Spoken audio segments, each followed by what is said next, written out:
Graywill was not the kind of town people chose. It was the kind they ended up in. It lay between forested hills where sound seemed to vanish and an old iron bridge that swallowed cell signal the moment you crossed it. The air there felt thick, almost resistant, as if the town itself noticed your breathing. The people were polite but distant, smiling quickly and looking away just a second too late. Every house was old, and every house had mirrors, tall ones, narrow ones, bolted into doors and walls as though someone long ago had tried to remove them and failed. Evan arrived with his parents in late October, when evenings came early and shadows stretched too far. Their new house smelled of dust and cold metal. The realtor said the previous owners had moved away, the same phrase she repeated no matter how many questions were asked. Evan's bedroom was at the end of the hallway. The mirror on the closet door stretched from floor to ceiling, its surface unnaturally dark, reflecting light just a fraction slower than it should have.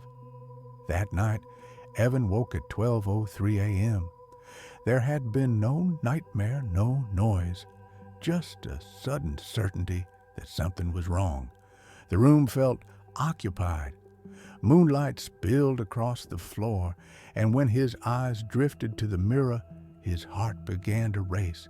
His reflection was standing at the foot of the bed while he himself was lying still beneath the covers. When Evan sat up sharply, the reflection followed a moment too late. A tiny delay, small enough to doubt, large enough to notice. He laughed quietly, blaming exhaustion, and lay back down. In the morning, he asked his mother if they could remove the mirror. She said it was bolted in and not worth the trouble. At school, the town felt muted, as if everyone was careful not to make too much noise. When Evan mentioned the mirror to a girl named Lily, her face drained of color. She asked what time it had been. When he told her, she whispered, "Don't look after midnight. If you do, don't look twice." Evan tried to ignore it, but the second night, sleep refused to come. Midnight passed. At 12:11 a.m., his lamp flickered and went dark. Then he heard breathing, slow, deliberate, right behind him. He stared forward, frozen. In the mirror, his reflection lay facing away, but his eyes were open, too wide. They rolled in their sockets until they met his gaze. The reflection smiled, and the surface of the glass rippled like disturbed water. "You noticed me," a voice said, not aloud, but inside his head. Evan tried to move and couldn't. It felt as if the air itself pressed him down. A hand pushed outward from the mirror, bending the glass without breaking it. "Every mirror is a doorway," the voice continued. "Most people pass by. You looked twice. That means you invited me." Cracks spread across the mirror like veins. The lights went out, and Evan screamed until his throat burned. He didn't go to school for days. When he returned, people stared at him with quiet understanding. Lily told him the truth in a hushed voice by the lockers. Graywill had been built over something old. Not a creature, not a god, but a presence that couldn't fully exist in the world. It lived in reflections. Mirrors weren't decoration, they were anchors.